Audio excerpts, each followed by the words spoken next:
Imagine uma terra onde a história não é contada em séculos, mas em milênios, onde impérios nasceram e caíram, e a alma de uma civilização antiga ainda pulsa forte.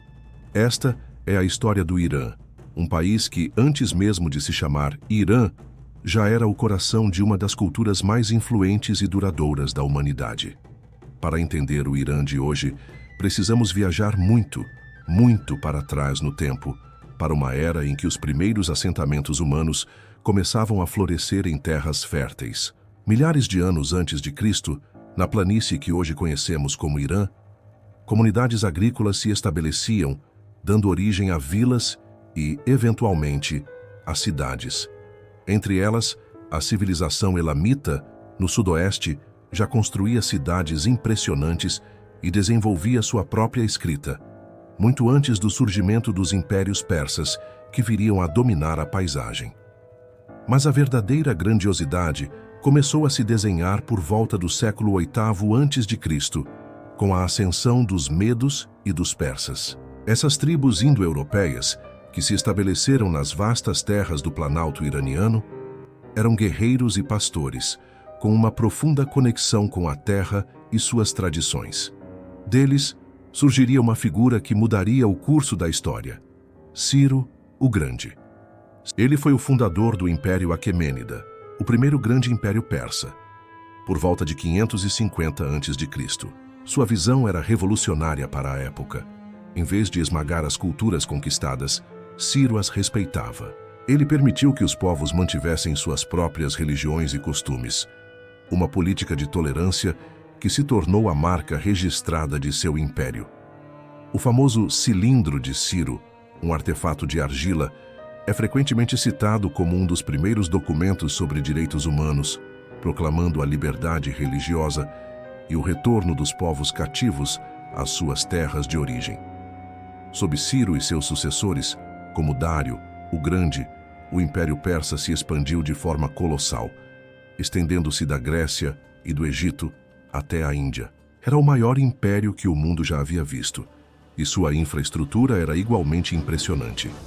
Dário construiu estradas magníficas, como a famosa Estrada Real, que conectava as capitais do império, facilitando o comércio e a comunicação. Ele padronizou a moeda, criou um sistema postal eficiente e organizou o império em províncias, ou satrapias, cada uma governada por um sátrapa, mas sob a vigilância rigorosa do Rei dos Reis. A capital cerimonial Persépolis, com seus palácios grandiosos e esculturas detalhadas, era o ápice da arquitetura e da arte aquemênida, um testemunho silencioso do poder e da sofisticação de uma civilização que dominava o mundo conhecido. No entanto, nenhum império é eterno. Em 330 a.C., um jovem e ambicioso conquistador macedônio, Alexandre, o Grande, varreu o Império Persa.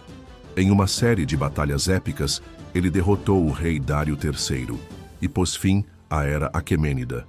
A conquista de Alexandre trouxe a cultura helênica para o Oriente, misturando-a com as tradições persas e criando uma nova síntese cultural. Mas, mesmo sob o domínio grego, a essência da identidade persa não se desfez. Ela se adaptou, absorveu e esperou o momento de ressurgir. E ressurgiu. Após a morte de Alexandre, seu vasto império foi dividido entre seus generais. Na Pérsia, a dinastia Seleucida, de origem grega, tentou manter o controle, mas a semente da resistência persa já havia germinado. Por volta de 247 a.C., os partos, uma tribo nômade do Nordeste, emergiram e estabeleceram o Império Parta. Eles foram os primeiros a expulsar os Seleucidas e a restaurar o domínio persa sobre a região. Os partos se tornaram os grandes rivais de Roma, travando guerras por séculos e provando ser um adversário formidável. Sua cavalaria, com arqueiros montados, era lendária e temida. Mais do que apenas guerreiros, os partos também eram patronos das artes e mantiveram muitas das tradições aquemênidas, adaptando-as e dando-lhes uma nova vida. Mas o auge da cultura persa pré-islâmica viria com o Império Sassânida, que ascendeu em 224 d.C. Os sassânidas se viam como herdeiros diretos dos aquemênidas, e seu império marcou um novo período de ouro para a Pérsia. Eles reviveram o zoroastrismo, uma antiga religião monoteísta persa, como religião de Estado, e a arte, a arquitetura e a literatura floresceram sob seu governo. O Império Sassânida foi um dos grandes poderes mundiais por mais de 400 anos, rivalizando com o Império Romano do Oriente, ou Bizantino, em uma série de guerras épicas que moldaram o mapa do Oriente Médio. Suas cidades eram centros de aprendizado, e suas rotas comerciais se estendiam por toda a Ásia, conectando o Ocidente ao Oriente. No entanto, a ascensão de uma nova força no deserto da Arábia, o Islã, mudaria para sempre o destino da Pérsia. No século VII d.C., os exércitos árabes, impulsionados por uma nova fé, conquistaram o Império Sassânida. Foi um ponto de virada monumental. A Pérsia se tornou parte do mundo islâmico, e a maioria de sua população gradualmente se converteu ao Islã. Contudo, esta não foi uma simples subjugação. A cultura persa era tão rica e resiliente que, em vez de ser apagada, ela absorveu e enriqueceu o Islã. Os persas desempenharam um papel crucial na Idade de Ouro Islâmica, contribuindo imensamente para a ciência, a filosofia, a matemática, a medicina e a literatura.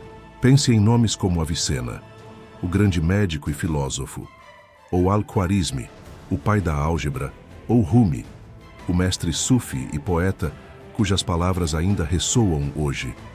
Todos eles eram persas, e suas contribuições foram fundamentais para o florescimento do conhecimento no mundo islâmico. A língua persa, com sua poesia sublime, continuou a prosperar, tornando-se uma das línguas literárias mais importantes do mundo islâmico, ao lado do árabe. Após o período inicial de domínio árabe, a Pérsia viu o surgimento de várias dinastias locais, muitas das quais eram de origem persa, reafirmando a identidade cultural da região. A chegada dos mongóis no século XIII, sob Gengis Khan, trouxe devastação indescritível e mais um período de domínio estrangeiro. Mas, novamente, a Pérsia mostrou sua incrível capacidade de se reerguer. Os mongóis acabaram sendo absorvidos pela cultura persa e novas dinastias, como a Ilkhanato, surgiram de suas ruínas. O Império Safávida, fundado no início do século XVI, marcou outro período de renascimento persa. Eles estabeleceram o xiismo, uma das duas principais vertentes do Islã, como a religião oficial do Estado, moldando profundamente a identidade religiosa do Irã até os dias de hoje. A capital safávida, Isfahan, sob o reinado de Shah Abbas, era uma cidade de tirar o fôlego, com mesquitas magníficas, pontes elegantes e jardins exuberantes, um verdadeiro centro de arte e beleza. Os séculos que se seguiram viram a ascensão e queda de várias dinastias, como os Afsháridas e os Zand, e depois a dinastia Qajar, que governou do final do século XVIII até o início do século XX. Durante o período Qajar, o Irã enfrentou crescentes pressões das potências coloniais europeias, como a Grã-Bretanha e a Rússia, que buscavam controle sobre seus recursos e influência estratégica. Isso levou a uma série de concessões e perdas territoriais, enfraquecendo o país e gerando um profundo sentimento de descontentamento. No início do século XX, o Irã experimentou um despertar com a Revolução Constitucional de 1906, que buscou limitar o poder do Shah e estabelecer uma monarquia constitucional. No entanto, a instabilidade persistiu.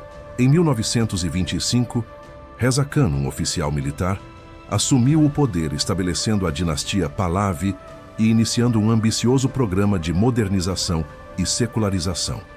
Foi ele quem formalmente mudou o nome do país de Pérsia para Irã em 1935, embora o termo Irã já fosse usado internamente há séculos. Seu filho, Mohammad Reza Pahlavi, continuou o processo de ocidentalização, buscando transformar o Irã em uma nação moderna e próspera. O país se tornou um grande produtor de petróleo, e a riqueza do petróleo impulsionou a construção de infraestrutura e a expansão da educação. No entanto, o ritmo acelerado das reformas, a repressão política e a crescente influência ocidental geraram tensões profundas na sociedade iraniana, especialmente entre os grupos religiosos e conservadores.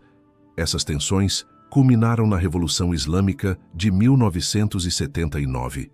Liderada pelo Ayatollah Ruhollah Khomeini, a revolução derrubou a monarquia Pahlavi e estabeleceu a República Islâmica do Irã. Foi um evento sísmico que não apenas transformou o Irã, mas também reverberou por todo o mundo, redefinindo as relações internacionais e a identidade política do Oriente Médio. A revolução marcou uma guinada radical em direção a um governo teocrático, baseado nos princípios do Islã.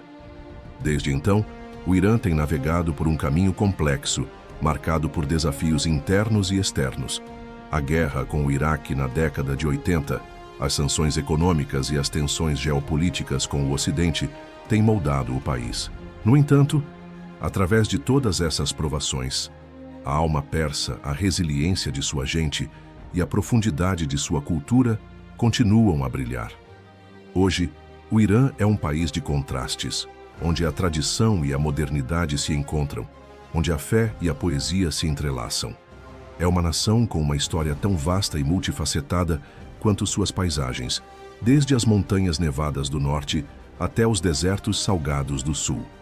Sua história é um lembrete de que as civilizações não são apenas construções políticas, mas tapeçarias vivas de arte, ideias, fé e a indomável vontade de um povo. O Irã é mais do que um país. É um testamento de milênios de engenhosidade humana de impérios que se ergueram e caíram e de uma cultura que, apesar de todas as transformações, nunca deixou de contar sua própria história.